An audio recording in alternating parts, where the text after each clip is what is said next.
Muito obrigado, meu caro Luiz Quimaide, uma grande honra participar desse evento. Quero cumprimentar o senhor Jonathan Huckelberg, é um prazer de estar aqui e dizer de fato que nós temos hoje no Brasil uma situação muito interessante em termos de parlamento e de avanço digital, que é o tema deste evento. Eu tive a oportunidade, como foi dito, de participar do Poder Executivo como governador de Minas Gerais e depois como senador da República e pude observar como, nos últimos anos, o parlamento brasileiro evoluiu muito positivamente em relação a outras casas legislativas pelo mundo afora no tema digital. É sempre bom lembrar que o parlamento brasileiro ele tem, basicamente, a função de legislar e de fiscalizar. Ao lado dessas duas funções, há uma terceira que acaba assumindo um grande protagonismo no Brasil, que é uma função quase que executiva, que é de indicação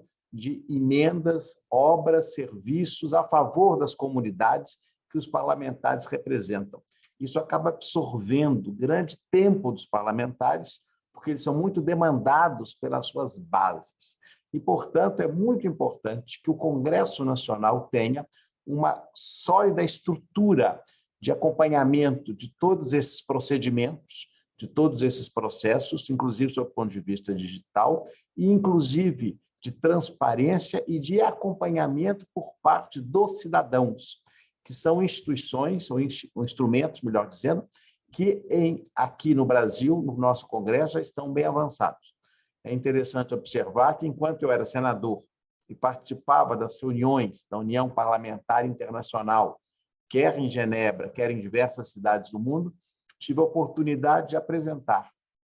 todos esses instrumentos de participação e acompanhamento da sociedade brasileira. Então, é interessante observar, meu caro Luiz Quimaide, sob o ponto de vista formal, me parece que o parlamento brasileiro está no estado da arte, digamos assim, entre os melhores parlamentos do mundo em termos de instrumentos de digital, de transparência, de acompanhamento, mas, infelizmente, o que acontece é que as funções clássicas do parlamento, qual seja a legislação e a fiscalização, acabam sendo prejudicadas um pouco por essa grande demanda que os parlamentares têm e que é legítimo, nós não podemos deixar de reconhecer que eles têm demanda dos seus eleitores, têm de responder a isso, em relação a obras, execução de obras, convênios, verbas públicas para escolas, hospitais, asfaltamentos, agricultura e etc. Então, esse é o drama que nós vivemos hoje. Então, o grande desafio da modernização do poder legislativo brasileiro está, a essa altura, não tanto na sua estrutura formal, nas suas condições, até porque a burocracia que trabalha no Congresso é de altíssimo nível. São técnicos e consultores, os melhores do Brasil estão lá. O concurso público mais disputado no Brasil é para o Senado e para a Câmara dos Deputados. Então, lá acaba havendo o recrutamento de uma elite técnica extremamente preparada e capaz, o que ajuda muito. Mas aí vem o que eu disse, o ponto que, digamos assim, causa distúrbios é talvez o pouco conhecimento que os próprios parlamentares tenham de todo esse arcabouço, de todos esses instrumentos, e, ao mesmo tempo, essa necessidade que acaba sufocando outras iniciativas no que se refere à questão de emendas e demandas que são importantes, é claro, mas que não têm dimensão nacional. E a atividade legislativa acaba ficando um pouco prejudicada, como também a de fiscalização. Eu vim para o Tribunal de Contas da União, que tem a função de auxiliar o Congresso no exercício do controle externo, que é a competência, no caso brasileiro, do Congresso Nacional. E nós realizamos, de modo independente, autônomo, esses trabalhos, inclusive com função jurisdicional, o que, por exemplo, não é característica dos órgãos de controle dos países anglo-saxões ou escandinavos ou da Europa do Norte, sim da parte mais mediterrânea, da tradição francesa. Então, o tribunal tem uma relação muito